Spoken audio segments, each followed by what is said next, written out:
11h, temps universel, mesdames et messieurs, nous sommes encore très heureux de nous inviter chez vous à la maison pour partager avec vous ces instants en direct des antennes de la télévision du Burkina Faso. Merci de nous rester fidèles et merci encore une fois de plus pour tout ce que vous faites pour cette team de l'apéro déjeuner qui vous entretient du lundi au vendredi lorsqu'il est 11h, temps universel. Et pour ce numéro 3 de la semaine, nous allons encore essayer de vous apporter le meilleur du divertissement et de l'information. Merci de rester donc des nôtres et de vous accrocher. Installez-vous convenablement parce que c'est maintenant que ça va commencer. Et nous allons respecter toujours la tradition à cette émission, notamment en partageant avec vous, mesdames et messieurs, le clip d'entrée, mais également avec vous le thème du jour. Le thème qui vous sera donc soumis pour vous permettre de nous appeler lorsqu'il sera 12h temps universel pour nous donner vos différents avis sur le thème qui vous sera proposé et qui sera affiché. Voici donc pour ce numéro 3, le thème proposé, vie de couple, êtes-vous pour le régime de bien séparé ou contre? Alors, pour ou contre le régime bien séparé ou bien commun, appelez-nous lorsqu'il sera 12h temps universel pour nous donner vos différents avis.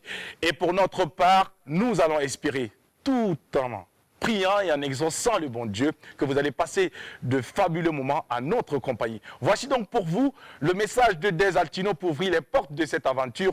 Eh bien, c'est une invite à ce que nous puissions encore et continuer à respecter les consignes sanitaires pour ensemble éradiquer le coronavirus. On regarde cette belle vidéo et on installe notre invité juste après. Bienvenue à toutes et à tous. Altino Prod. Corona, tu es vaincu. Pour vaincre le coronavirus, respectons les consignes. Dédicace au corps médical et à tous les FDS. Bientôt la victoire. Coronavirus, adiabouanier, d'apprendre tu veux nous amener, confisquer notre liberté. Nous on va travailler. Ah, tu nous emmerdes, fous le camp, tu nous emmerdes. On est fatigué, fous le camp, tu nous emmerdes. Ah, tu nous emmerdes, fous le camp, tu nous emmerdes. On est fatigué. Corona, c'est réel. Covid-19, c'est réel. Restez chez vous pour éviter la propagation. Ah, tu nous emmerdes, fous le camp, tu nous emmerdes. On est fatigué. Covid a rendu les marchés vides. Covid a rendu les églises vides. Dieu méchant. Covid a rendu les mosquées vides. Suivons les consignes données pour sauver notre vie et celle d'autrui. Ah, tu nous emmerdes. Pourquoi tu fais ça? On est en chômage, tu nous fais peur, Corona. Neko, ibli tigeko, iba koni safneye. Nibna soro, kana soro jamo chema. Ikenka tonkon akenka nyoron fo, metri kele awni nyoron che amaika nyoron polo mune tuguni. Bana bari akana to, abu pe yoro soro.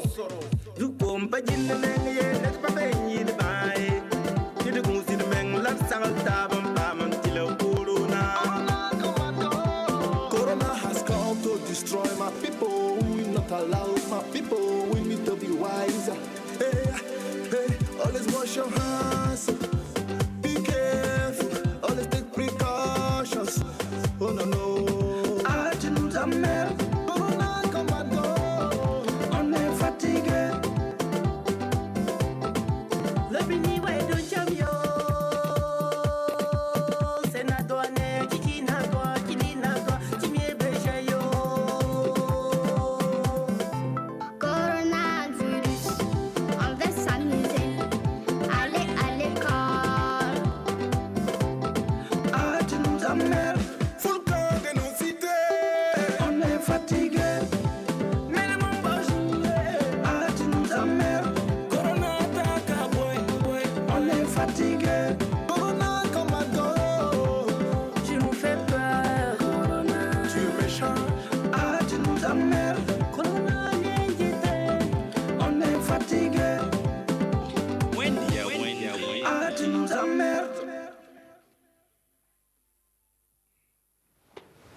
Bravo à la famille Wenya Wende avec à sa tête le prince national des Atinos pour ce magnifique clip vidéo, un clip de sensibilisation donc sur les bonnes méthodes et surtout les bonnes conduites à respecter pour ensemble éradiquer le coronavirus.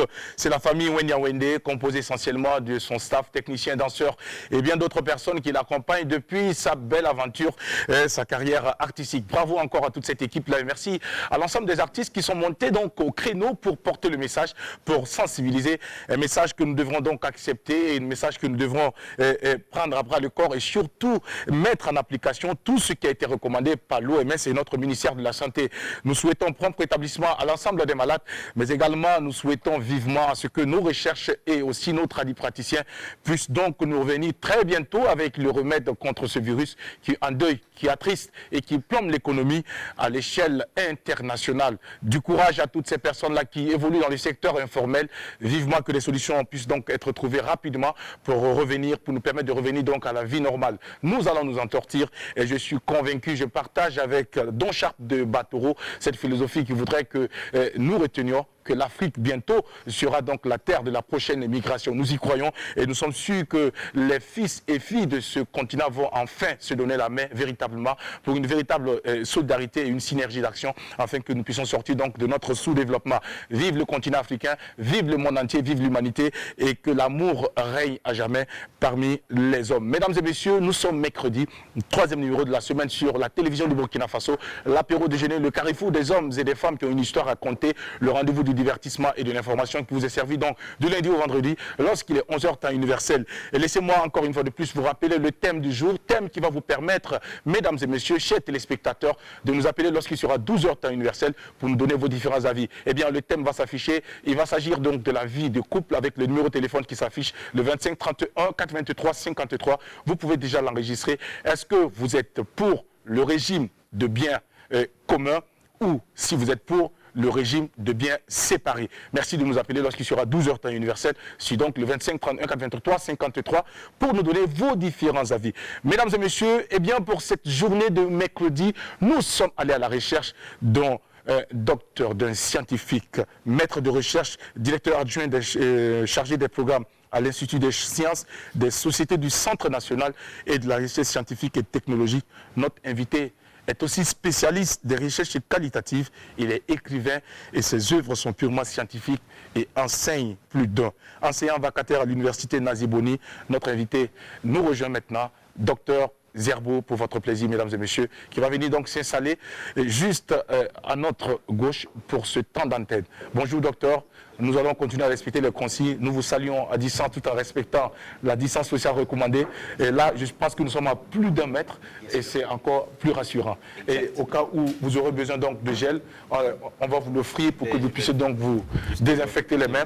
Ce sont des réflexes que nous devons continuer à avoir jusqu'à ce que ce remède soit trouvé. Et ce qui me paraît quand même assez bizarre, docteur, comment est-ce qu'il fallait attendre le coronavirus pour nous rappeler qu'il faudrait laver nos mains?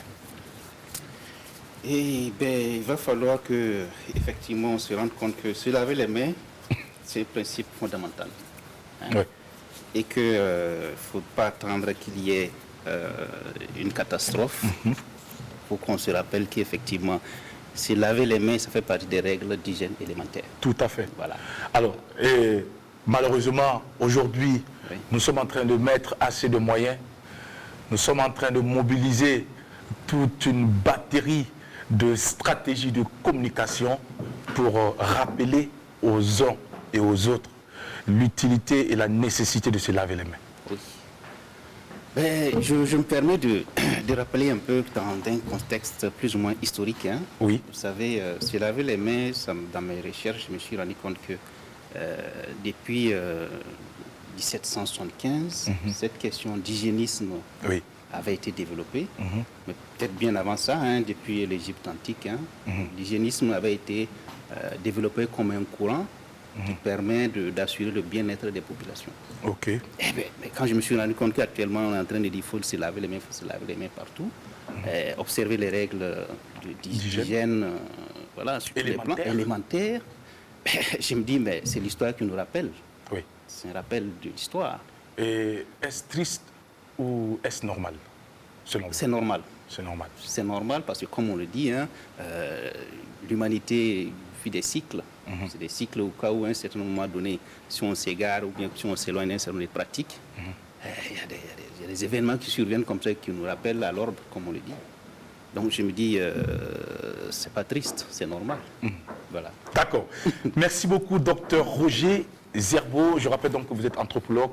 Vous avez cette caméra en face de vous et cela va vous permettre d'adresser votre bonjour aux téléspectateurs qui attendaient bien ce moment. Alors, tout le plaisir est pour moi d'être reçu sur ce plateau. D'accord. Je pense que je suis votre émission avec beaucoup de plaisir. Merci. C'est un concept original oui.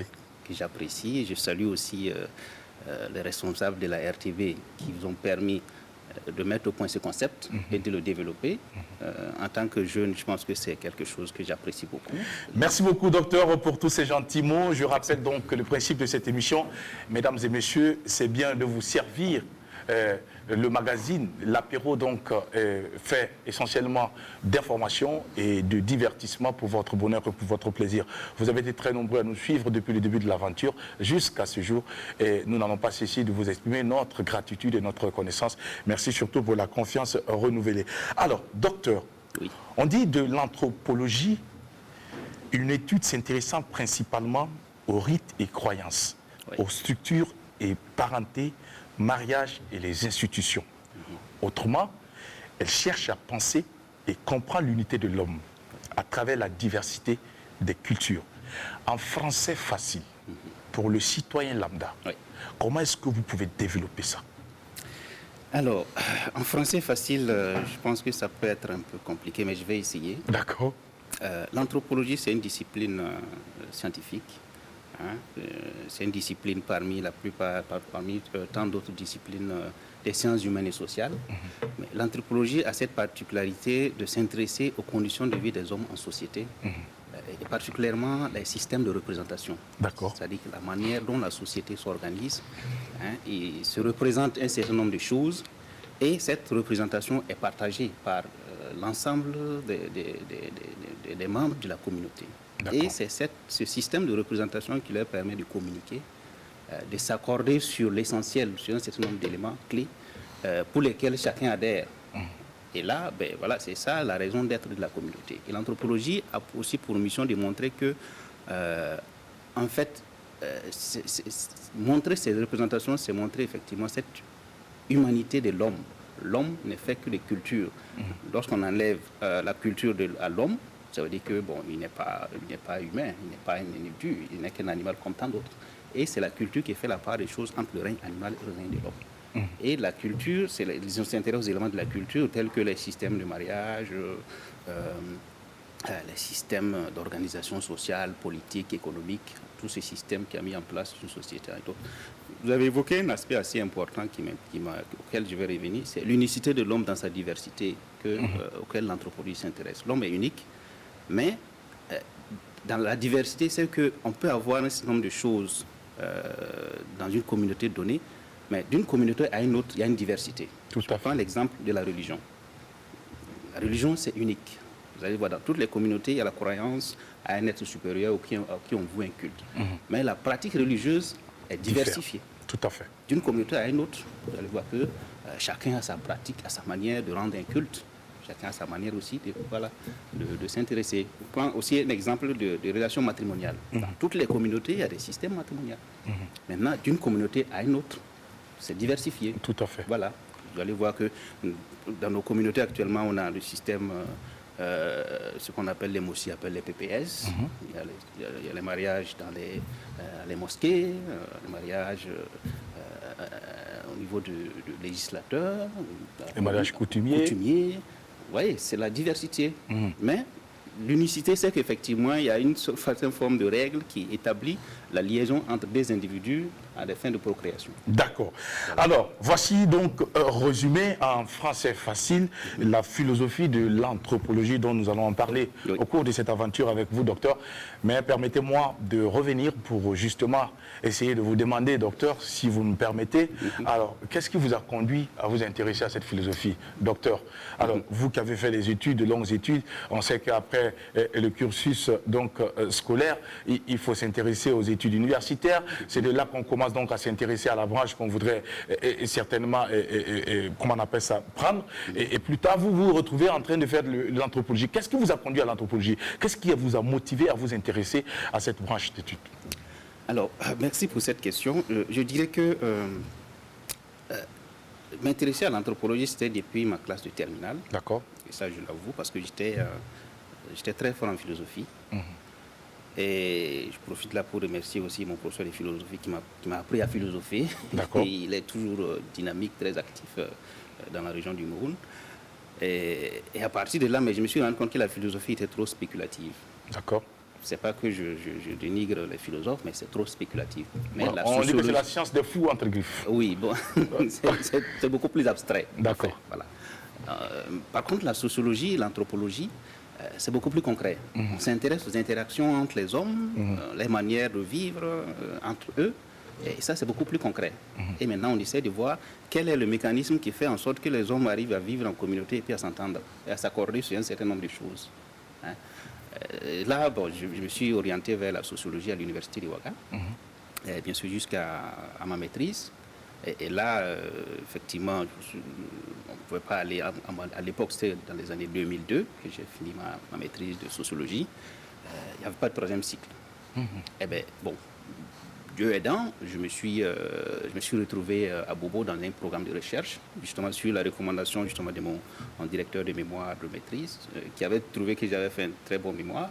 Donc, du coup, il m'a orienté vers un programme de recherche soutenu par des Belges. D'accord. Et c'est là que j'ai obtenu effectivement une bourse d'études pour faire un troisième cycle. D'accord. Un DEA, ensuite un doctorat, et puis voilà. Et c'est en Belgique que je me suis orienté véritablement vers l'anthropologie. D'accord. Voilà, particulièrement à l'Université libre de Bruxelles. D'accord. Merci beaucoup, docteur. Ça me permet justement de revenir sur un aspect, l'aspect de la sociologie. Sous d'autres cieux, beaucoup pensent que l'anthropologie et la sociologie sont deux disciplines qui se chevauchent. Est-ce qu'il y a-t-il une ressemblance ou une dissemblance, docteur? Et si oui, c'est à quel niveau? C'est une très bonne question. La sociologie et l'anthropologie, c'est des disciplines, je dirais des disciplines sœurs, mais c'est des disciplines aussi distinctes. D'accord. Parce qu'il y a une question d'école. La sociologie a son école, l'anthropologie a son école. Maintenant, en termes de préséance, l'anthropologie a précédé la sociologie. Parce que la sociologie a été développée pour s'intéresser aux sociétés modernes occidentales. L'anthropologie, c'était depuis les sociétés anciennes. On était à la recherche de l'exotique. C'était savoir comment les gens vivaient à l'état primitif d'une manière ou d'une autre. Étudier ces mécanismes de système de vue, de vécu quotidien entre les gens dans les sociétés dites arriérées, en fait, d'une manière ou d'une autre. Voilà. Et maintenant, avec l'évolution des disciplines, l'évolution des concepts, des théories, on s'est rendu compte qu'effectivement, l'anthropologie aussi peut s'intéresser à des sociétés occidentales, même à des entreprises. On peut faire de l'anthropologie à l'intérieur d'une entreprise moderne. Donc, je me dis que c'est une question d'école. Et maintenant, aussi, il y a une question d'école, mais aussi une question de posture théorique. La sociologie, c'est beaucoup plus la déduction. On parle des hypothèses. Voilà, on s'imagine que s'il y a un événement, une réalité sociale donnée, un phénomène social qui se développe, on émet des hypothèses. Et on dit, est-ce que ces hypothèses-là sont confirmées à partir des éléments qu'on va collecter pour analyser, croiser? Ça, c'est la déduction. Mais l'anthropologie va plutôt par l'induction. C'est-à-dire que l'anthropologue il dépose ses bagages dans une communauté donnée, il vit au jour le jour, il observe sans rien. Et à la fin, à un moment donné, 5 ans, 6 ans, 7 ans, et là maintenant, il se met à écrire sur ce qu'il a observé, sur le vécu des individus, aussi sur les systèmes sociaux qu'il a pu observer. Vous voyez, c'est les deux grandes tendances entre sociologie et anthropologie. Alors, voilà. Et vous avez préféré donc embrasser l'anthropologie tout en connaissant également les tenants et les aboutissants de la sociologie, parce que tout simplement, vous n'avez pas voulu être comme bon nombre de personnes. On dit également dans notre milieu que très souvent, beaucoup d'étudiants s'intéressent à cette branche qu'est la sociologie, mais à la fin, les débouchés ne sont pas aussi nombreuses que, par exemple, quelqu'un qui s'intéresserait, par exemple, aux maths et aux physique. Alors, la sociologie n'est pas enseignée également dans les établissements voilà, publics ou privés. Alors, il faut à un niveau, ou bien il faut avoir la chance d'être dans un projet pour pouvoir donc jouir de son parchemin. Alors, à cela, qu'est-ce que vous répondez, docteur? Alors, ça, c'est une très belle question. Je pense qu'il y a ceux qui disent que la sociologie n'a pas de débouché, je peux leur donner raison, il n'y a pas de débouché dans la fonction publique. D'accord. Parce que jusque-là, on n'a pas vu un avis de recrutement pour avoir un numéro matricule en tant que sociologue. En tant que sociologue. Vous pouvez être chercheur. Chercheur, ça, c'est un fourre-tout. Il y a plusieurs disciplines. Il y a des médecins, il y a des géographes, voilà. Maintenant, et là aussi, il faut avoir un certain niveau. On ne recrute pas beaucoup. Maintenant, pour dire non, parce qu'à partir de la licence, ça je peux l'avouer, hein, moi, à partir de la maîtrise, tous mes collègues, la plupart étaient dans des projets. D'accord. Donc, c'est-à-dire qu'il ne faudra pas forcément s'attendre à ce que l'État puisse vous offrir un emploi. Il y a des possibilités d'avoir des opportunités de travail dans les ONG. Ça peut être à mi-temps, durée déterminée, à temps plein. Et la sociologie aussi peut vous amener à être autonome. Imaginez votre propre entreprise, mettre en place votre propre structure. Ça peut être une structure de recherche, une structure d'action publique, ça peut être aussi une structure d'appui. Voilà, tous ces éléments-là, ça peut être. La sociologie peut amener à tout ça. Et le sociologue aussi peut se défendre dans les autres sphères. Je me souviens qu'à un certain moment donné, la plupart de nos collègues qui avaient fait la maîtrise, lorsqu'on lance le concours de recrutement des enseignants, des professeurs, des enseignants de français ou de géographie, mais ils rentraient tous. Jusqu'à un certain moment donné, les spécialistes des lettres modernes disent attention, il faut verrouiller. Parce que voilà, ils risquent de... Voilà, ceux-là même qui sont formés pour enseigner le français, les sociologues rentrent plus que... Voilà, donc du coup, il y a eu ce genre de tractation. Donc, voilà. Alors, vous êtes en train de nous dire qu'il est possible donc de se former en sociologie et d'aller un peu plus tard embrasser d'autres carrières. Exactement. Alors, merci docteur de nous rassurer que si l'on s'en sort avec un parchemin en sociologie, on peut aussi également pouvoir faire autre chose, si seulement il y a de la volonté et surtout de l'ambition. Bien sûr. Parce qu'en toute chose, il faut d'abord croire en soi, ne pas se donner des limites, se dire qu'on peut y arriver, se dire qu'on peut bouleverser les côtes pour pouvoir donc écrire sa légende. Merci beaucoup docteur. Vous restez avec nous pour la suite de cette émission. On va vous permettre donc de prendre un souffle et puis de prendre une gorgée d'eau, puisque nous sommes à l'apéro, parce qu'il est exactement 11h23 en temps universel. C'est vrai qu'il fait très chaud dehors. Nous allons vous demander de rester toujours chez vous, rester confinés, respecter les consignes sanitaires pour qu'ensemble nous puissions, ensemble, main dans la main, avec donc des actions d'ensemble, pouvoir donc éradiquer ce virus-là qui, en tout cas, ne nous rend pas la vie facile ces derniers temps. Et voici donc pour vous, mesdames et messieurs, vous qui nous prenez en vol, une transition musicale pour permettre à notre cher ami Diarra de nous rejoindre, puisqu'aujourd'hui c'est mercredi, il vient donc nous entretenir dans la rubrique Le de la Cité. Eh bien, c'est maintenant, le temps qui s'installe.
retour sur le plateau après donc cette très belle vidéo que nous proposait à l'instant la régie. C'est à travers la voix de cette pelle de la musique burkinabé, mesdames et messieurs, que nous marquons le temps pour accueillir notre cher ami Zié Diarra qui nous rejoint donc pour la rubrique Le la Cité, puisqu'aujourd'hui nous sommes mercredi. Zié Diarra, bonjour et bienvenue. Alors bonjour cousin, c'est toujours un réel plaisir pour moi en tout cas d'être ici à l'apéro. Alors big up à tous les Burkinabés d'ici et d'ailleurs. Prompt rétablissement à tous les malades donc, du Covid-19, voilà, monde entier. Et respectons les consignes. Je pense que le coronavirus là, fire full, boom, clad coronavirus. Nous vaincrons. Yeah. C'est important. Alors, Zié Diarra, c'est vrai que... Ouais. Je prends du gel là. Oui, bien sûr. Zié Diarra, tu peux te... Parce que là, il faut pas jouer avec ça. Parce qu'il y a des gens qui pensent que c'est... Ils disent toujours que c'est n'importe quoi. On ne s'amuse pas avec. Voilà. D'accord. Merci Zié Diarra. Il faut pas jouer. Voilà, mais à l'avenir, il faut penser à en avoir. C'est important. Hein. Non, il y en a, mais ça y est de l'autre côté. Parce qu'à cette allure, ça risque de finir. Donc, et pourtant, ce sont des choses qui sont, attention, vendues très cher. Non, oui. C'est juste peut-être taquiner. Non, oui, c'est ça. Alors, prochaine belle journée de mercredi. Eh bien, qu'est-ce qu'on découvre dans la rubrique Le de la Cité? Le de la Cité, justement, a décidé de faire un clin d'œil à une association conduite par une brave dame, je crois, qui est passée même ici à l'apéro, association Ouaga Abidjan Fraternité, conduite donc par le Zenabo Zongo, ZZ. Et c'est un clin d'œil parce que justement, il faut dire que cette association-là, c'est une association qui travaille justement à aider les personnes défavorisées et en situation de besoin. Parce qu'il faut le dire, dans un contexte où le Covid-19 sévit dans notre pays, là, et si on voit effectivement des associations qui n'ont pas assez de moyens, mais qui, avec le peu de moyens qu'ils ont, aident les autres, je pense qu'il est important de les mettre en lumière, mais également, et que cela sert d'exemple également à beaucoup de personnes, justement, Jackie. Et on voit déjà à travers les images, c'est Zenabo Zongo qui conduit cette association-là avec une très brillante équipe aujourd'hui qui se charge justement d'aller vers donc les déplacés internes. Nous savons bien qu'il y a beaucoup de déplacés internes ici à Ouagadougou et dans les sites de Zongo et même Djikofe, etc., etc. Donc elle est allée justement vers ces populations-là pour non seulement les sensibiliser dans un premier temps sur le Covid-19, sur les mesures justement à prendre, mais également leur apporter donc le soutien en leur donnant des masques, en leur donnant des gels hydroalcooliques, en leur donnant donc des vivres également. Et je pense que c'est une très belle initiative justement que le de la Cité salue et encourage. Et ici, à l'instar donc de beaucoup de structures, elles travaillent justement à permettre donc à ces couches fondamentales là d'avoir également et de quoi également survivre pendant donc ces périodes donc difficiles. Et donc nous tenons justement à leur faire donc une mention spéciale.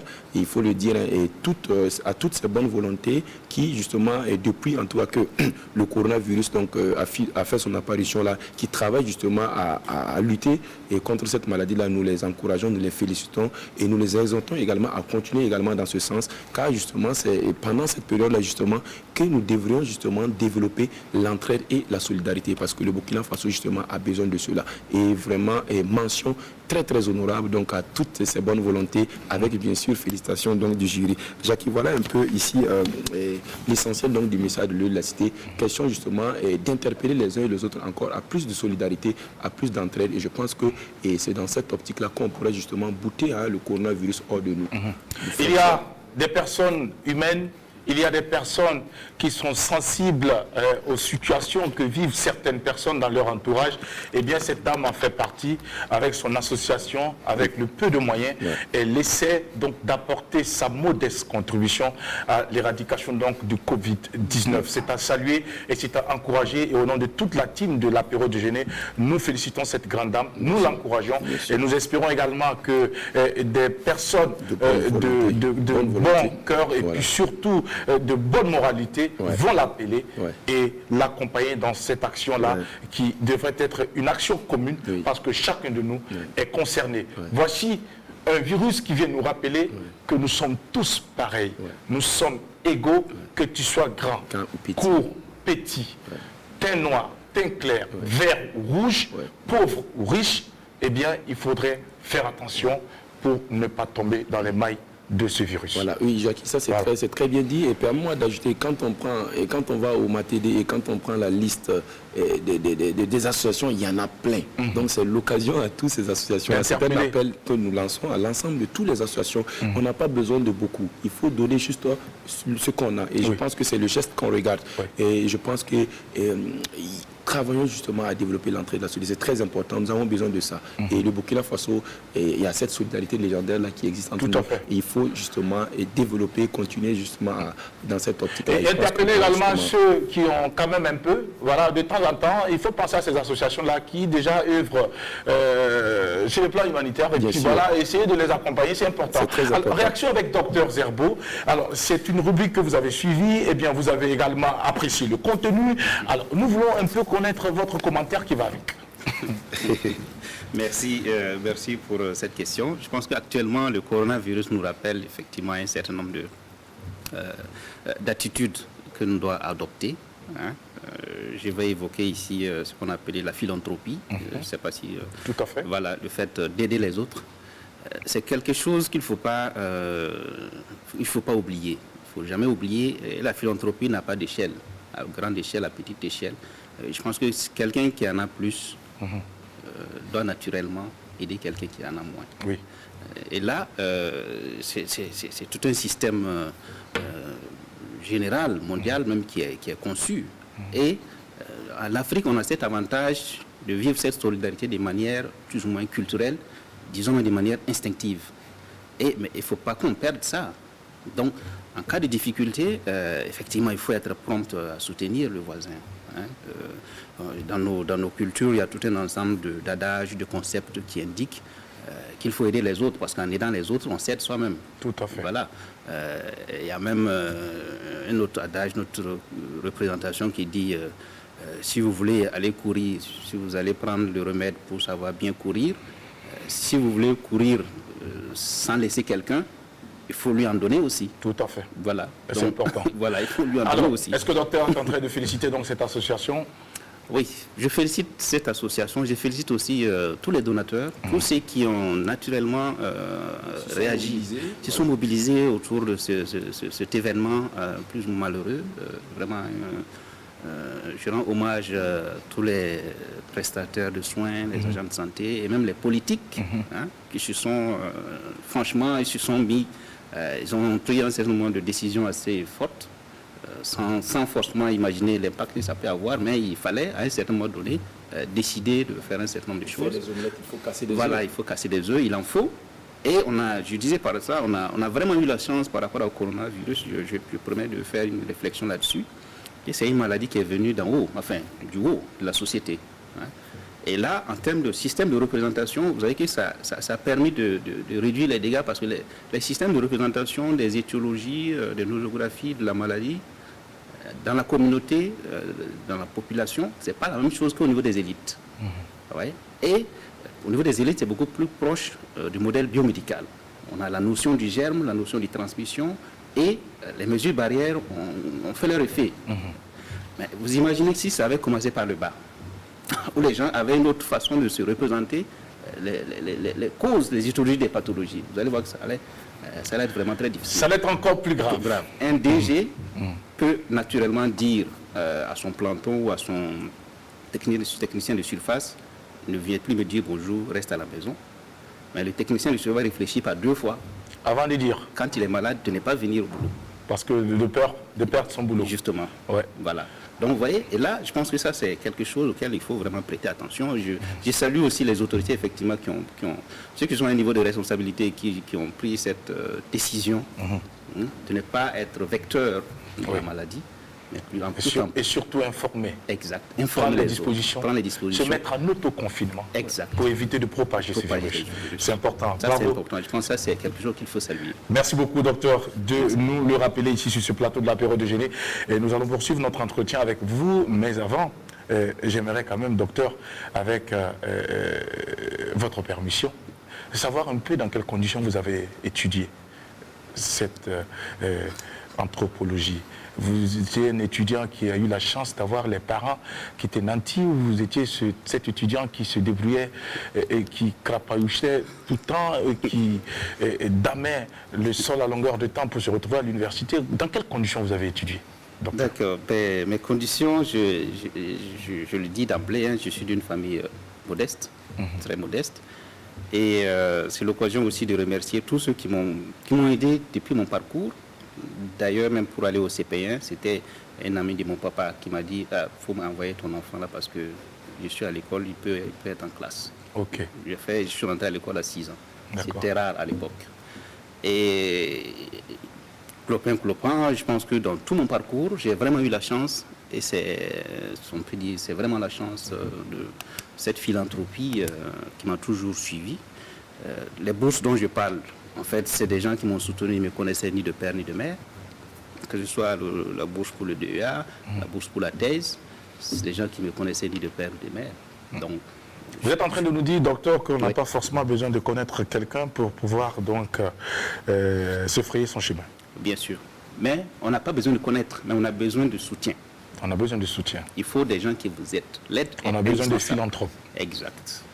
Pour nous accompagner. Voilà. Et là, j'avoue que quand je suis rentré de mes études en 2011, de ma thèse, et la première réaction, c'était de parrainer, justement. J'ai été parrain par 2 fois des journées d'excellence à l'école primaire. Donner la chance à d'autres enfants. Exact. De pouvoir voir leur rêve se réaliser. Voilà, je me suis dit que ça, si des gens ont fait pour moi, je peux le faire pour les autres. Je vais essayer à petite échelle. Voilà. D'accord. Et je pense que c'est quelque chose, ça peut fonctionner, et ça fonctionne toujours. Et je pense que les jeunes doivent y croire. Mais pour y croire, le philanthrope aussi ne prend pas n'importe qui. Ils essayent de voir un certain nombre de valeurs, valeurs intrinsèques que l'individu a.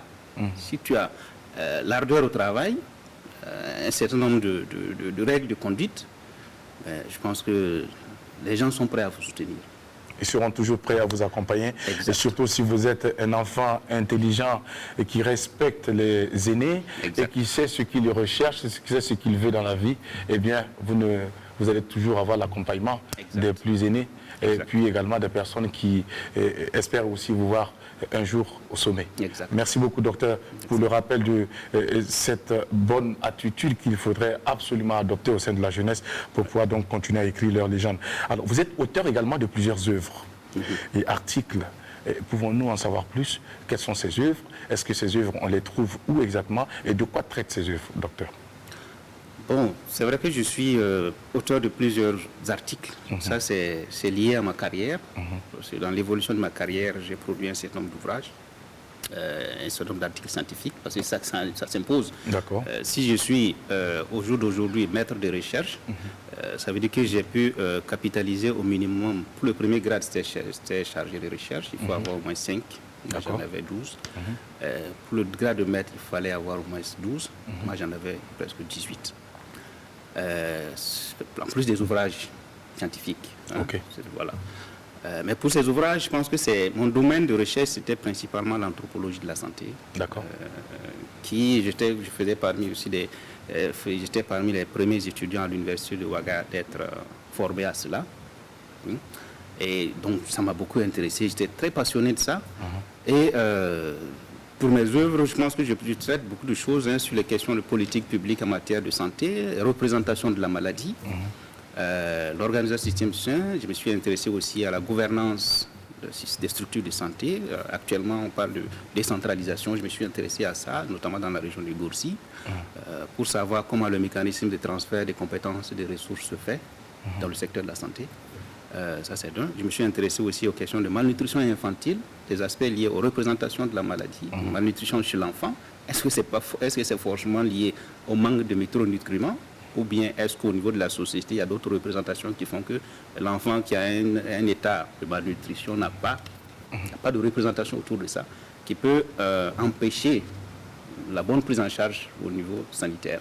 Donc, je me suis intéressé à ça aussi. Je me suis intéressé aussi à la tuberculose, avec un aîné que je salue aussi, un professeur qui est actuellement en plein dans les essais cliniques sur le Covid-19, le professeur Drapeau, qui m'a vraiment coaché Hein, j'étais un jeune sociologue dans son équipe.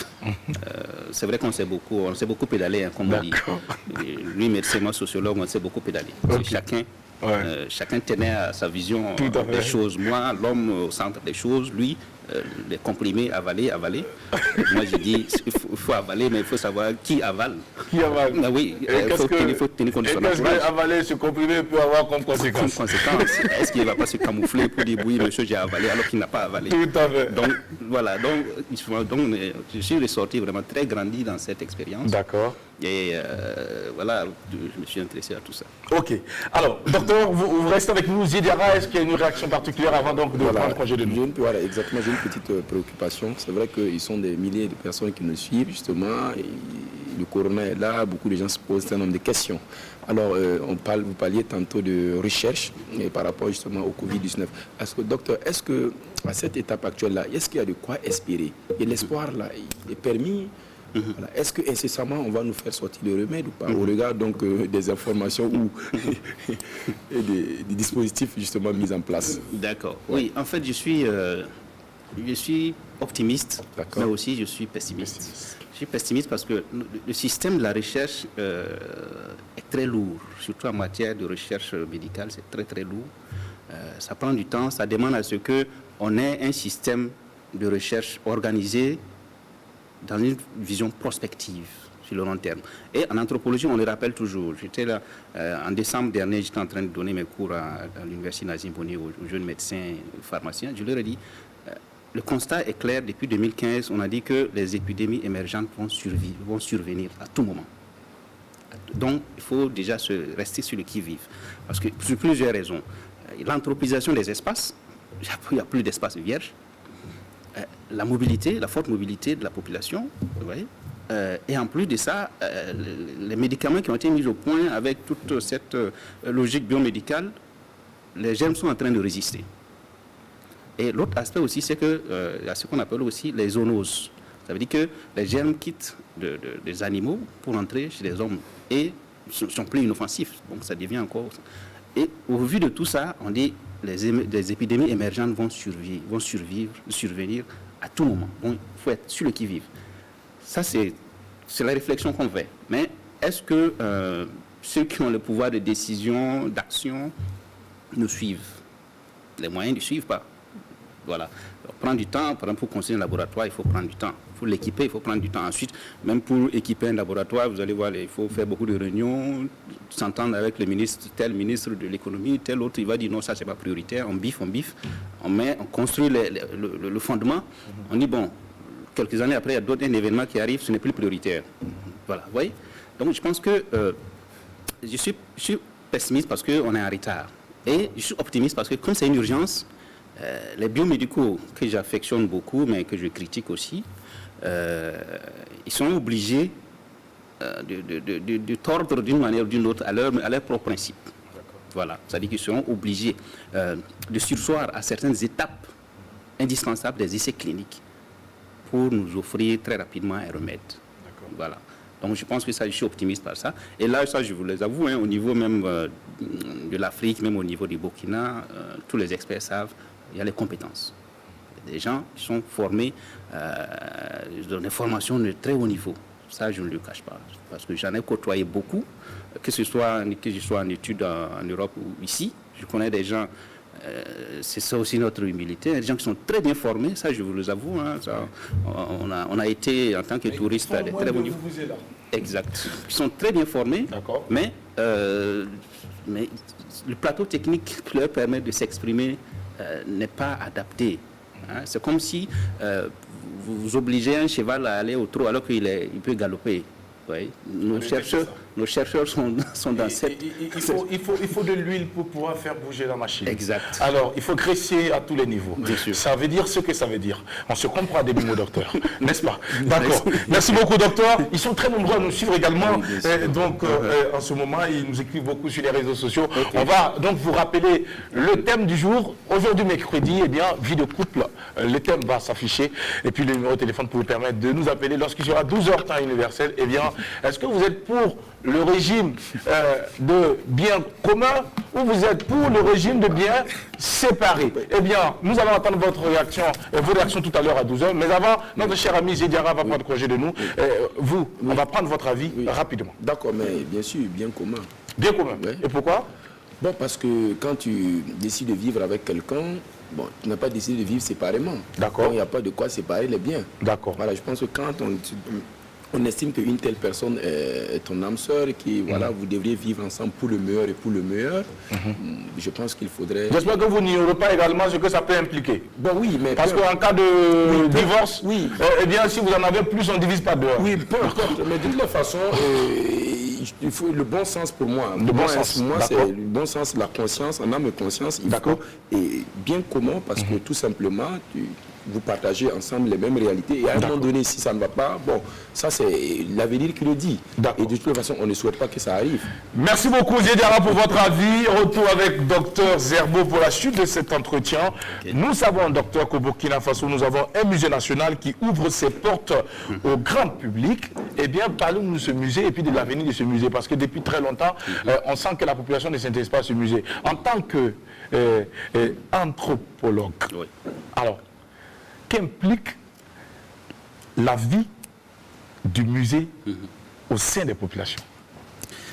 D'accord, ben, ça c'est, en tant qu'anthropologue, je dirais que le musée, c'est une structure indispensable. D'accord. Parce que ça permet de garder la mémoire d'une communauté. D'accord.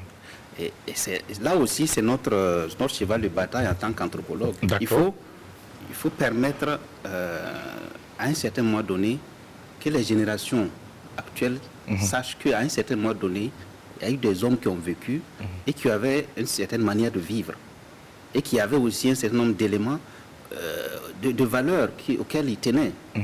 Et je pense que les musées, c'est son rôle. D'accord.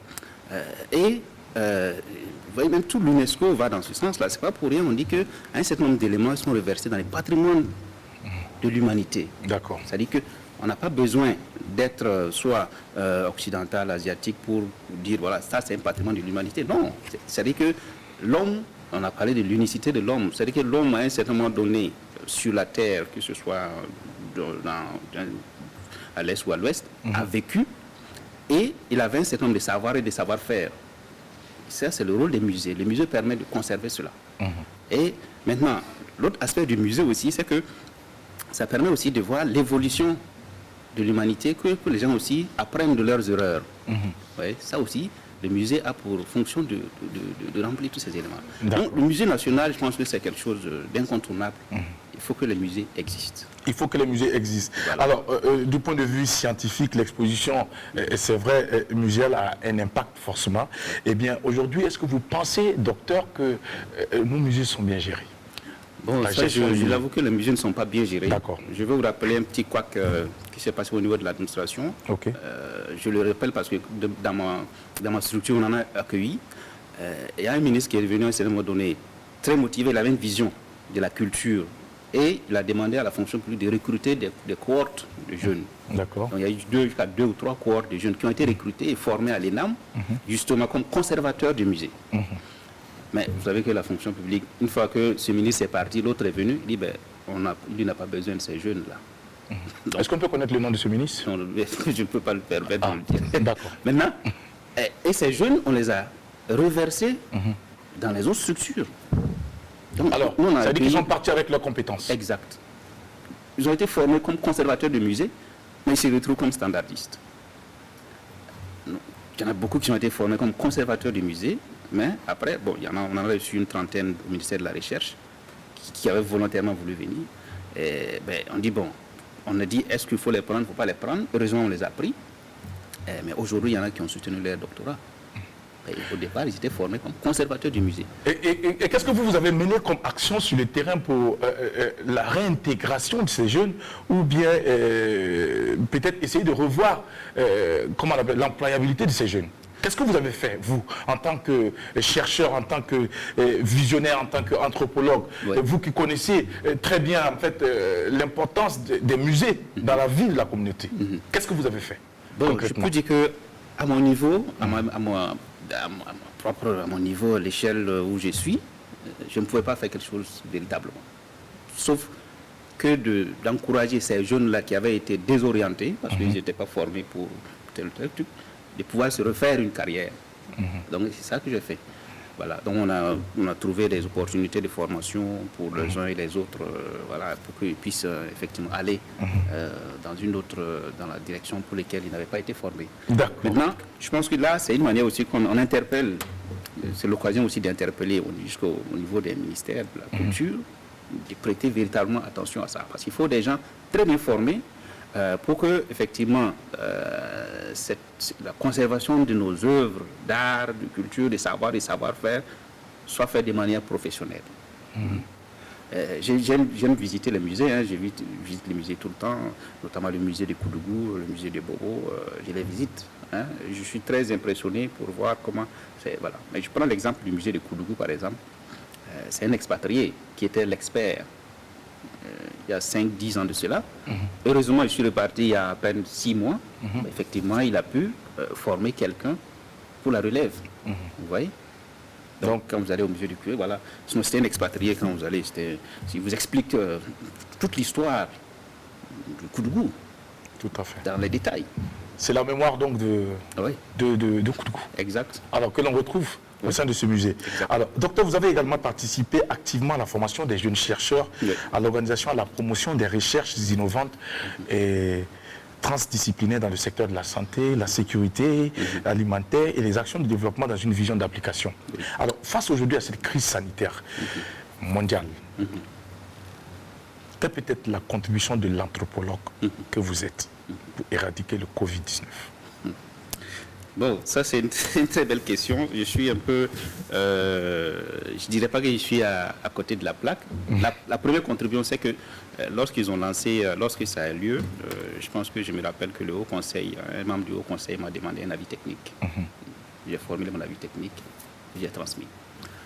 Mais l'urgence est telle que il faut agir médicalement déjà, mais avec bien sûr un certain nombre de guidances des anthropologues.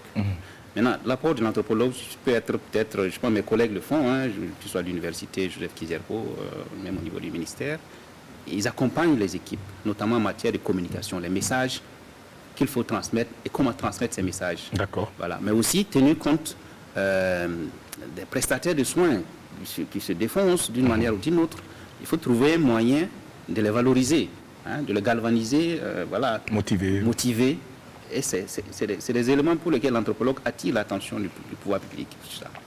Quelqu'un qui est en première ligne de front, il faut trouver un moyen de le galvaniser. Parce qu'à un certain moment donné, d'abord, on sait qu'il est, de par vocation, il est obligé de le faire. Mais il peut se débiner, parce qu'il peut se trouver des prétextes pour ne pas y aller. Mais s'il y va, il faut trouver des moyens pour le motiver. Tout à fait. Voilà, ce n'est pas forcément une manière pécuniaire. Donc, l'anthropologue attire l'attention des gens autour de tous ces éléments-là. Mais aussi, comme je dis, il y a aussi, au niveau de la représentation de la maladie, il faudra que les anthropologues, on essaie de distiller un certain nombre de messages pour recadrer un peu les messages, parce que pour que ça soit bien compris par le citoyen lambda. Voilà. Donc, l'anthropologue contribue à tous ces éléments-là. D'accord. Voilà. Alors, pour terminer notre entretien et vous laisser donc en compagnie de Mika qui va nous rejoindre dans un court instant pour le temps du divertissement, docteur, combien compte-t-on d'anthropologues ici au Burkina Faso et véritablement, quelle est la place qu'occupe ce corps de métier ici, chez nous? D'accord. Les anthropologues, il n'y a pas beaucoup. Ça peut se compter au bout des doigts. Il n'y a pas une cinquantaine, ce que je sache. Mais on essaie de former les gens. Comme je disais, l'anthropologie, déjà la discipline sociologie, l'anthropologie, c'est une discipline relativement jeune. Le premier docteur formé en anthropologie, je crois, en sociologie au Burkina, je crois que c'était en 2014-2015, comme ça. C'était le premier docteur, vous voyez que c'est récent. C'est récent, voilà. Il fallait avoir des opportunités d'aller se former ailleurs et revenir. Donc, il n'y a pas une masse critique de gens. Bon, maintenant, ce qu'on essaie de faire, on contribue à la formation des jeunes, comme on le dit, soutenance, dispenser des cours, former des gens, mais aussi, on essaie aussi d'aider à la mise en place des programmes de développement, des programmes de politique publique, à la rédaction des politiques publiques, voilà, chaque fois qu'on est sollicité, on essaye d'intervenir. Voilà. Qu'est-ce que vous pouvez prodiguer comme conseil à cette jeunesse-là qui aujourd'hui peut-être manifeste la volonté d'emboîter plus tard ou pas? Qu'est-ce que vous pouvez dire à cette jeunesse-là pour justement la motiver à s'intéresser à l'anthropologie? Alors, ce que j'ai à dire par rapport à la carrière de l'anthropologue, c'est qu'il faut vraiment être passionné de l'anthropologie. Il faut avoir de la passion pour faire de l'anthropologie. Sinon, c'est des métiers, ça ne fait pas manger très vite. D'accord. Mais au moins, ça fait manger. Oui, par chance, aujourd'hui, je ne me plains pas. D'accord. Un maître de recherche, avec un certain nombre d'avantages, on ne se plaint pas. D'accord. Mais pour y arriver, il faut un minimum de sacrifice, accepter la précarité à un certain moment donné, pour arriver à un certain niveau de compétences qui vous permet justement d'avoir un revenu assez consistant. D'accord. Voilà. Je me dis, ce que j'ai à dire, c'est vraiment travailler, la passion, aimer ce que vous faites. Et comme vous dites, c'est un corps de métier. Un anthropologue, quand vous êtes dans le corps de métier de l'anthropologue, déjà votre propre satisfaction, c'est déjà être anthropologue. Ça, c'est un élément qui est satisfaisant.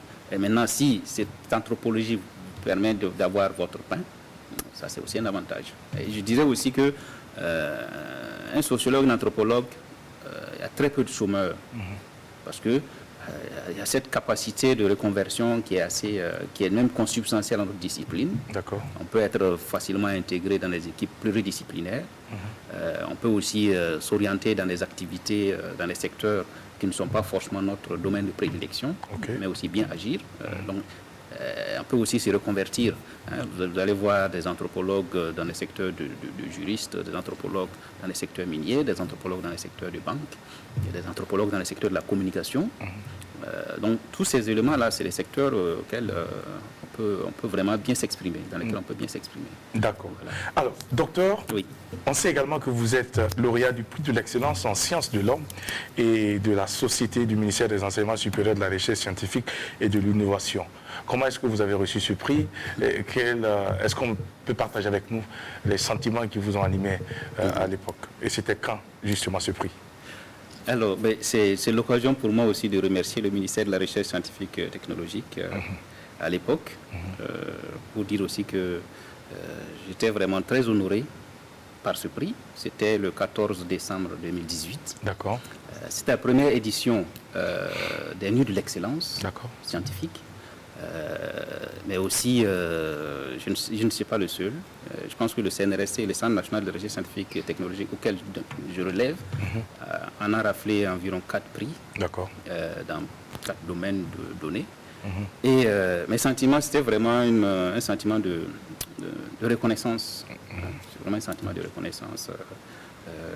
Je ne dirais pas que j'étais le plus excellent à l'époque, mais les critères étaient tels que voilà, c'est mes productions qui ont été retenues. Tout à fait. Voilà, ma production a été retenue. J'étais très très heureux d'être lauréat de ce prix. Et voilà. Est-ce que vous encouragez le ministère à continuer dans cette lancée pour ce prix? Bien sûr. D'accord. J'encourage le ministère. Je pense que c'est chaque 2 ans. Cette année, effectivement. Je pense que les gens doivent s'abriter à candidater. Il n'y a pas que le ministère, parce que après ça, parce que j'étais vraiment en très bon terme avec un certain nombre de chercheurs qui se sont dit, voilà, c'est une occasion pour qu'effectivement on puisse encourager, au-delà des sommes qui sont accordées, mais aussi d'encourager une certaine forme de reconnaissance des mérites des chercheurs. D'accord. Voilà. Donc je pense que, et en plus de ça, le ministère, il y a aussi des donateurs qui se sont annoncés. Il y a des gens qui se sont annoncés. C'est vrai que c'était sur les fonds propres du ministère. Je pense que c'est l'occasion aussi de faire un clin d'œil au directeur DG RECI de l'époque, et DG de la recherche scientifique de l'époque, M. Tapsoba, qui a tenu à ce que, effectivement, cette édition-là puisse avoir lieu avec, bien sûr, l'appui du ministre Alkassou Maïga.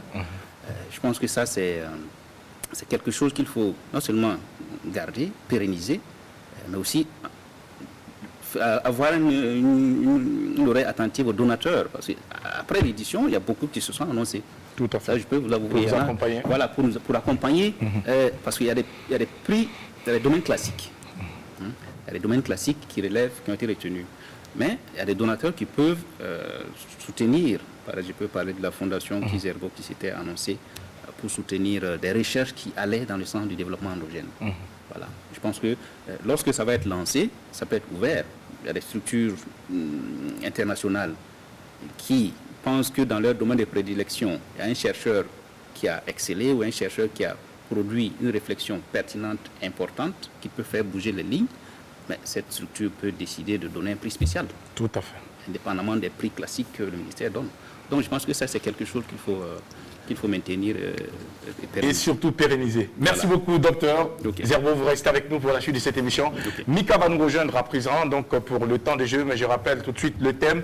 Alors, bien, vie de couple, voilà, est-ce que vous êtes pour le régime de biens communs ou vous êtes contre le régime de biens séparés? Voilà, donc vous nous appelez tout à l'heure après Mika pour nous entretenir. Eh bien, Mika, elle nous rejoint maintenant. Viens, Mika, tu vas venir. Et je rappelle que dans quelques minutes seulement, nous allons ouvrir le téléphone pour votre bonheur. Elle est arrivée, c'est la lionne de l'équipe, docteur, et en plus c'est votre parente, mais rassurez-vous, elle n'est pas du tout gentille quand il s'agit de jouer et de prendre des points. Eh bien, ça, elle n'est pas plus gentille que moi dans cette bonjour Mika, bienvenue et bonne journée de jeudi. Alors bonjour Jackie, cher invité, bonjour téléspectateurs, bonjour. N'oubliez pas, le maître mot, c'est la positivité. Positiver. C'est vrai que le Covid-19 est une réalité, mais ce qu'il faut faire, c'est observer vraiment les précautions qui ont été prescrites, voilà, c'est tout ce qu'il faut faire sans paniquer, parce qu'il y a aussi de bonnes nouvelles, parce qu'il y a des guérisons, n'est-ce pas, Jackie? Tout à fait. Donc il y a lieu d'espérer. De temps en temps, il faut parler de ça parce qu'il y a de l'espoir. C'est l'espoir qui nous amène toujours à être debout et à continuer à nous battre. C'est ça. Voilà, merci beaucoup Mika de nous rappeler cela. Je t'en prie Jackie, c'est avec beaucoup de plaisir. Alors cher invité, maintenant je me retourne vers vous. Donc le jeu va consister à ce que vous me disiez si ce que je veux dire est vrai ou faux. Mais la condition, c'est que vous puissiez observer 10 secondes environ avant de me donner toutes les réponses, de me dire si ce que je dis est vrai ou faux. Si vous répondez avant les 10 secondes, vous êtes susceptible de perdre votre point. Alors, si c'est bon pour vous, on y va. C'est bon. Je pense que les conditions, les règles de jeu sont établies. C'est ça. Donc, on peut y aller. Alors, on y va. Est-ce vrai ou faux que le mont Tenakuru se situe dans la région de la Léraba? Vrai. Ça ne vaut pas 10 secondes, ça c'est 1. Ah bon. Bon, mais Mika, comme c'est la première question, voilà. on va laisser passer le point. Alors, bravo docteur, vous venez de marquer un point. Non, Jackie, il est passé à côté parce que c'était faux. Ah, d'accord. Désolé, c'était faux. La Léraba, en fait, c'est une province. Pour bien dire, c'est la région des cascades. Voilà. Docteur, je vous rappelle qu'il y a des petits pièges dans ce qui sera dit, donc faites beaucoup attention. Donc, c'est plutôt dans la région des cascades. Voilà. Donc, on y va. Deuxième question. Est-ce la vérité ou un mensonge qu'un affluent est un cours d'eau qui se jette dans un autre cours d'eau au début plus grand? 10 secondes, n'oubliez pas. Est-ce la vérité ou un mensonge qu'un affluent est un cours d'eau qui se jette dans un autre cours d'eau au début plus grand? Je vous écoute. Au début plus grand, oui. C'est vrai. Bravo. Oui. Vous décrochez votre premier point. Et Mika également marque un point. C'est ça. Alors, on y va avec la troisième question. Anciennement, les cours d'eau Moun, Nankabe et Nazinon étaient désignés par les noms, respectivement, par les noms Volta noir, Volta blanche et Volta rouge. Est-ce vrai ou faux, à votre avis? Vrai. Il est pressé de répondre. Mais il a le point ou pas? Oui, il a le point. Bravo, docteur. On lui fait 2 points. Bravo. Bravo, j'avoue que le docteur est très fort. Mais tu pensais quoi? Tu Tu pensais que tu allais venir pédaler le docteur comme ça, il va partir? Mika, toi aussi. Bon, j'avais espéré quand même. J'avoue que j'espérais un peu, tu vois. D'accord, allons-y alors. Alors, on continue. Est-ce que je dis vrai quand j'affirme que la rive gauche d'un cours d'eau est celle située au niveau de notre main gauche quand on se situe, quand on se tient dans le sens contraire du courant d'eau? Est-ce que vous avez saisi? Oui. Oui? On peut répéter.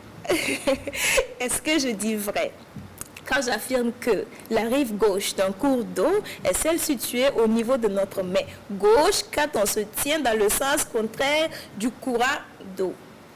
Non. Bon, Jackie, j'enlève ce point-là. Je l'enlève parce qu'il a répondu. Est-ce qu'il a donné la bonne réponse, Mika? Oui, il a donné la bonne réponse. Mais là, tu veux dire le point parce qu'il n'a pas respecté le temps de tout le monde à la musique. C'est ça, il n'a pas respecté le temps. Mais vous avez la possibilité de présenter vos excuses et de pouvoir débattre avec votre point. Merci, je présente mes excuses. Jackie, c'est ça de famille. Là, j'ai pas le choix. Ok, je lui donne le point. Il a raison, c'était faux. C'était faux. Donc il a 3 points. Voilà. Et tu as 1 point. C'est ça. D'accord. Alors, je vais juste préciser. Oui. Voilà, la rive gauche d'un cours d'eau se situe en fait au niveau de notre main gauche quand on est placé dans le sens du courant d'eau et pas dans le sens contraire. Okay. Voilà, donc c'était ça la bonne. Gauche et droite, ça dépend. Ça dépend de la ce qu'il faut position. retenir, c'est que c'est en fonction du sens en fait. Voilà, voilà, de l'eau. Alors, on continue.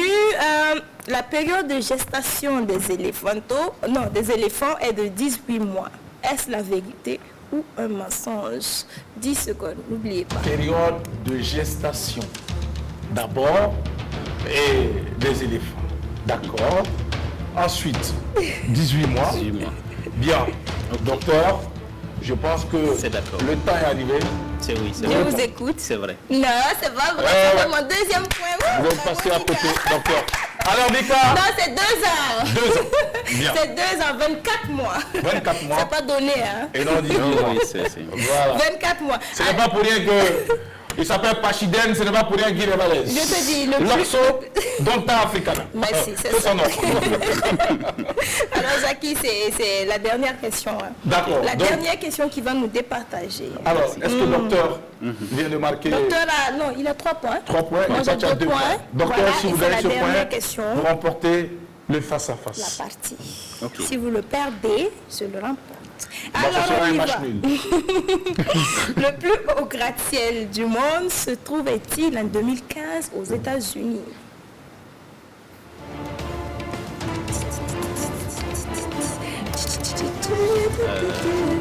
Non. Ah bon? Non. Pourquoi? Non. Pourquoi? C'était pas aux États-Unis. Ah oui? C'est vrai. Donc, si vous justifiez que vous passez à côté, vous perdez votre point. C'est vrai ou faux? Je l'ai poussé fatigué, il ne veut pas justifier. Il dit, mais c'est tout. Non, c'était pas aux États-Unis. Bravo, docteur. Vous venez donc de remporter. Bravo. Merci. Le docteur est très cultivé. En effet, c'était à Dubaï. C'est Dubaï. Oui. À Dubaï que se trouvait le plus haut gratte-ciel du monde en 2015. Voilà, actuellement, il y a une petite concurrence entre une tour qui arrive, c'est pas encore terminé. Hein. Du coup, je vais taire le nom. Voilà, donc c'est pourquoi je suis repartie en 2015, c'était à Dubaï. Bravo, docteur. Merci beaucoup, Mika. Docteur, vous remportez donc cette victoire, mais nous allons garder ces 3 feuilles juste à côté de vous. Ok. Après, vous allez les mélanger et vous allez devoir choisir une feuille parmi ces 3. C'est une... Non, pas pour le moment, docteur. Ok. Voilà ce qu'on appelle le marteau de l'apéro. Alors, il y a 3 questions très compliquées inscrites sur ces bouts de papier. Et vous allez devoir choisir un seul. Vous allez lire la question. Nous allons voir ce que cette question vous fait. Et vous allez nous donner la réponse au moment donné. Mais pour l'heure, nous ouvrons le téléphone pour nos téléspectateurs. Le numéro s'affiche. Vie de couple. Êtes-vous pour le régime du bien commun ou contre le régime du bien séparé? Si vous êtes pour le régime du bien commun ou pas. C'est ça. Et si vous n'êtes pas pour, ça veut dire que vous êtes pour l'autre. Exactement. D'accord. Vous nous appelez à présent sur le 25 31 4 23 53. Mika, nous prenons ton avis avant que Drabo ne nous rejoigne pour la suite. Moi, je suis pour la communauté des biens, Jackie. La communauté de biens. Oui, toi, tu parles gros français. Alors, explique-nous, communauté de biens, c'est quoi? La communauté de biens, c'est que on partage tout en fait. Tout appartient au couple. Tout appartient au couple. Voilà, aux deux. Alors, on sait que vous êtes une dame aujourd'hui. Vous avez opté également pour ce régime. Je vais te la réponse à cette question-là. Tous ceux qui étaient à la mairie, ils ont su au moins. Voilà. D'accord, pas de souci. Alors, et pour quelle raison vous avez opté pour? Écoute, je pense que c'est un peu pour les mêmes raisons que Diarra. D'accord. Voilà, parce que quand on décide que quelqu'un est assez important pour nous, pour faire partie de notre vie, qu'il a les qualités nécessaires pour faire partie de notre vie, pour partager notre vie comme notre conjoint. Quand même, je pense que le matériel, ça ne va pas poser problème. À moins que ce soit un homme d'affaires ou bien vous aussi que vous travaillez dans le privé. Parce qu'après, ça peut poser un problème dans le cas où l'entreprise rencontre des soucis. D'accord. Voilà. Sinon, sans ça, je pense que la communauté de biens, c'est... Voilà. C'est la meilleure. À mon avis.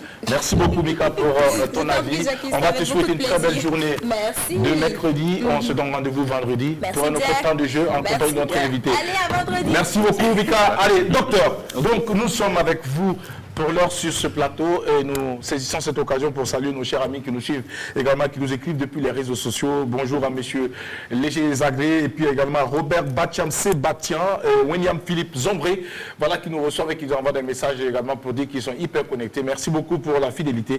Eh bien, docteur, nous allons à la suite d'une SAMO, voici un SAMO qui vient remplacer une SAMO.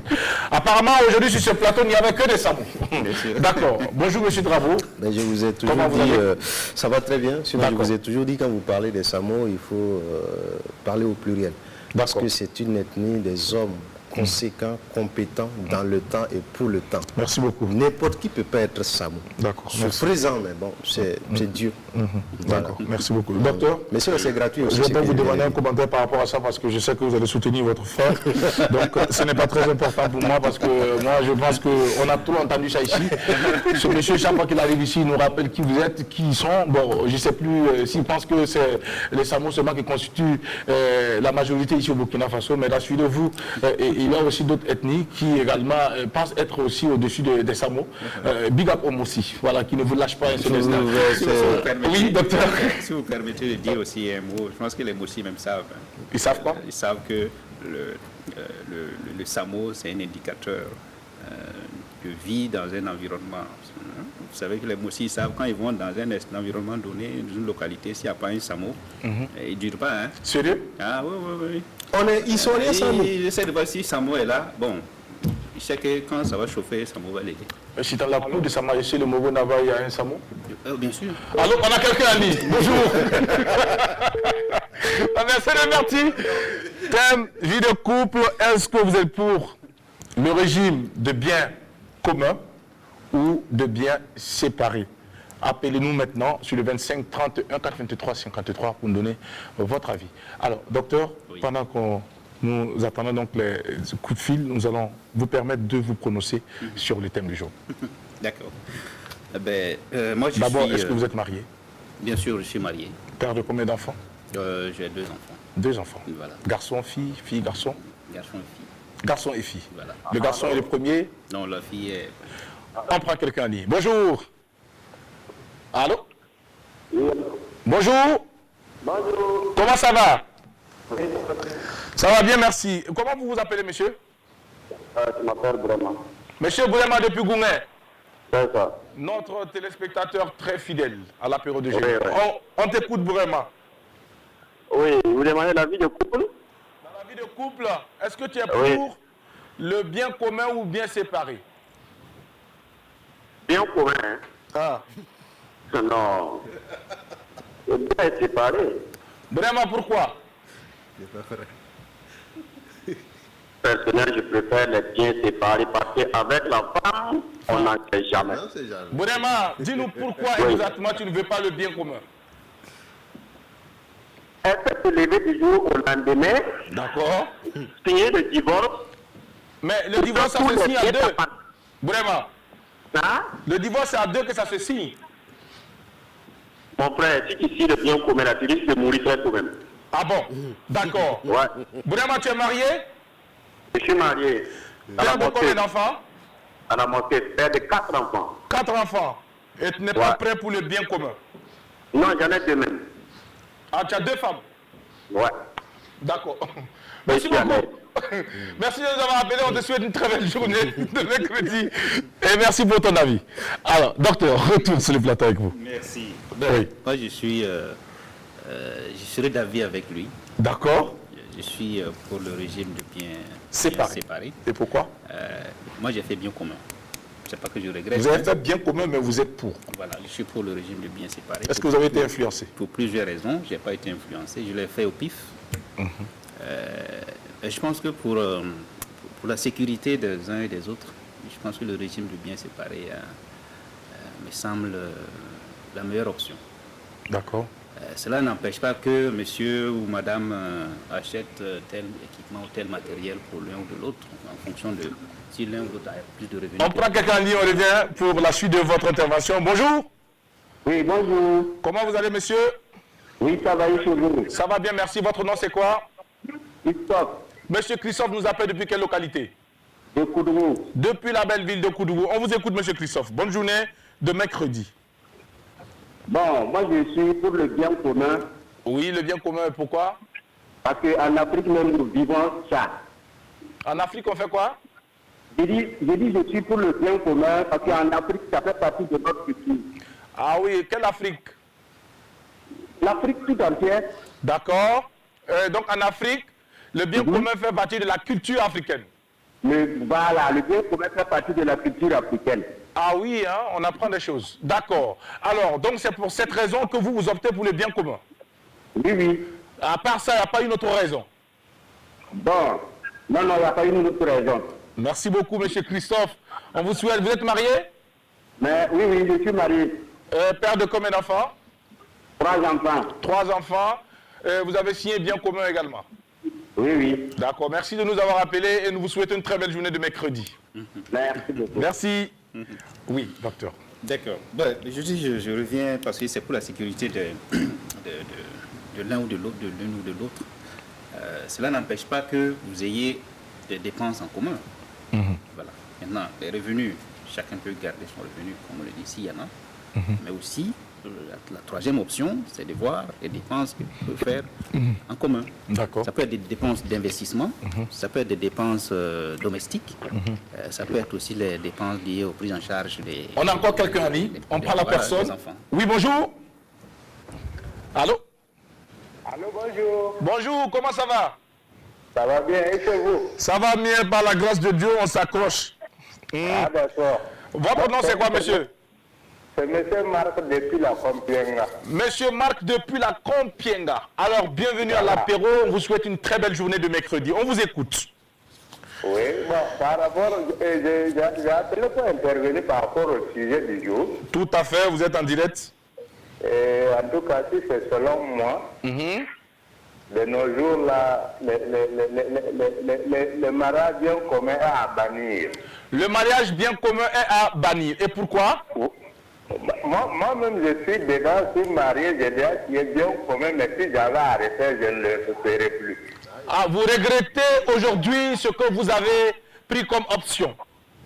Exactement. Et pourquoi, monsieur?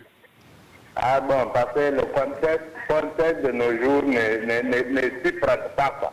Ça ne s'y prête pas. Est-ce que vous avez des difficultés lorsque vous avez signé le bien commun? Bon, non, bon. Pas tellement. Mais il y a eu des difficultés. Je ne conseille pas à quelqu'un d'autre de le faire. Ah, vous êtes marié, monsieur? Oui, de père de 4 enfants. Vous êtes toujours en couple? Oui. Est-ce que madame ne va pas mal prendre ce que vous êtes en train de dire en ce moment? Non, mais elle m'écoute, elle est avec moi-même. D'accord. On salue madame également. Hein? Et on salue madame et puis on vous remercie pour votre contribution. Merci. Merci et bonne journée depuis la Compiègne. Merci. Alors, docteur. Oui. Mais justement, vous voyez, c'est la tendance. En fait, le contexte actuel, c'est qu'effectivement, les gens, on dit malin demi. Il y a des situations où c'était l'option bien commun, mais la partenaire était tellement rivé sur ça que le monsieur, mais de manière optionnelle, il a dévié ses investissements. D'accord. Voilà, vous pouvez dévier vos investissements autour de votre cousin, votre truc. Mais finalement, qui perd? C'est l'homme ou la femme? Non, c'est la femme qui perd, parce qu'elle a toujours l'œil sur ça. À force d'avoir l'œil sur ça, le monsieur, il dévie ses investissements. D'accord. Et l'autre aspect aussi, c'est qu'il y en a qui, au départ, je connais côtoie des aînés qui étaient dans la même option, à la limite, ils avaient même le même compte bancaire. Mais avec les années qui passent, ils se sont dit, ils ont beaucoup regretté. Pourquoi? Parce que chacun prélève, l'autre prélève, l'autre prélève. Maintenant, en termes de rythme de prélèvement, il y a un qui va prélever plus que l'autre. D'accord, parce qu'ils ont le même compte en fait. Voilà, ils ont le même compte. Parce qu'ils ont voulu effectivement... Ça, c'est le cas de la gestion. Et maintenant, le cas où il y a des trahisons et autres, vous faites comment? S'il y a des trahisons, c'est encore pire. C'est encore pire. Oui. Parce que la loi, vous savez que le texte, la loi est très dure par rapport à l'homme en matière. Sous nos cieux, ça va un peu. Mais ailleurs, la loi est très dure. Lorsqu'il y a séparation de corps, ou rupture du foyer, rupture du lien conjugal, mais vous prenez vos baluchons et puis vous quittez. Et vous laissez la place. Ah oui, vous laissez la place. Alors, bravo, on va prendre ton avis. Alors, moi, je serai direct. Je ne vais jamais faire bien commun avec une femme. Si c'est la signature de bien commun qui va faire que nous n'allons pas aboutir au mariage, qu'on n'aboutisse pas. Est-ce que cela n'est pas aussi dû quelque part à la situation sociale de la femme, M. Drabo? Non, je pense qu'aujourd'hui, nous avons quand même vu un peu, le docteur parlait tantôt de l'esprit même de la femme. D'abord, une fois que tu pars sur le régime de bien commun, alors elle a les yeux rivés sur... Ça, c'est parce que vous en avez assez, M. Drabo. Non, même si tu n'en as pas. Ah. Si c'est la femme qui en a, vous faites comment? Non, puisque moi je dis toujours, moi si je me lève, je dis je me marie, je suis prêt à gérer ma famille avec le peu que je gagne. En réalité, si on me demande, je ne veux même pas que ma femme contribue. On prend quelqu'un en ligne. Bonjour. Oui, bonjour. Comment vous allez? Oui, je vois bien. Ça va bien, merci. Votre nom c'est quoi, monsieur?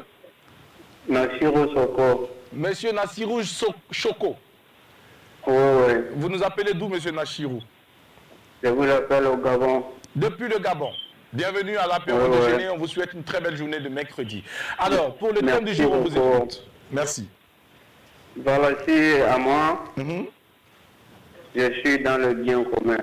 Et pourquoi? Parce que c'est la sécurité de notre bien et la sécurité de nos enfants et nos familles. D'accord, c'est pour la sécurité que vous allez signer un bien commun. Voilà. D'accord, vous êtes marié? Oui, je suis marié. Père de combien d'enfants? 2 enfants. 2 enfants, vous avez donc signé un bien commun. Voilà. D'accord. Merci beaucoup, monsieur Choko. Voilà, depuis donc le Gabon, et nos salutations à toute la communauté burkinabé depuis le Gabon. Merci beaucoup. Merci à vous aussi également. Et bonne journée. Merci, que Dieu bénisse également le Gabon. Merci. Alors, nous sommes pratiquement à la fin de cette émission. Drabo, rapidement. Oui. Moi, peut-être on ne va pas me comprendre, mais pour moi, je gère mon foyer avec ce que je gagne. Ce que la femme gagne, c'est pour elle. Ça ne te regarde pas? Ça ne me regarde pas. Je n'ai même pas besoin. Même pas un peu non, je ne veux même pas. Puisque si elle fait même des dépenses dans la famille, si elle me donne l'information, je vais la rembourser son argent. Ah bon? Oui. D'accord. Voilà. Alors, tu vis avec ce que tu gagnes, c'est pour toi. Vous partagez son avis, docteur? Demain, si je me lève là, quand je parle, c'est ça. D'accord. Et pour qu'on ne me réponde pas demain pour quoi que ce soit, je préfère gérer mon foyer avec ce que je gagne. Merci. Docteur, vous partagez son avis? Bon, j'ai envie de rigoler. Je ne vais pas être aussi trop phallocrate. Parce que, c'est-à-dire que l'homme, s'il a des ressources et qu'il a suffisamment d'énergie, il peut effectivement s'occuper de sa famille. Et que les ressources que la femme gagne, c'est pour elle. C'est pareil même qu'au niveau de la tradition. Il faut qu'on accepte ça. Voilà. D'accord. Il faut qu'on accepte ça. Alors, on nous dit qu'il est l'heure, docteur. Choisissez vite votre question rapidement. Voilà, rapidement. C'est le coup de marteau de l'apéro. On va zoomer la caméra sur notre invité pour voir sa réaction. Partagez avec nous la question, docteur. On reste sur l'invité, s'il vous plaît. La réalisation. Merci. Avez-vous déjà été torpillé dans votre milieu par un contrat? Si oui, parlez-nous. Est-ce qu'on vous a déjà coupé l'herbe sous les pieds? Par un contrat. Oui. Bon, un projet, peut-être vous aurez dû partir pour une formation ou pour quelque chose et puis on vous a coupé l'herbe sous les pieds et puis quelqu'un d'autre est parti à votre place ou bien un travail que vous aurez dû faire et puis avoir beaucoup d'argent et puis quelqu'un a pris le marché, vous laissez.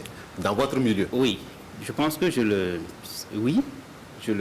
prends avec beaucoup de philosophie.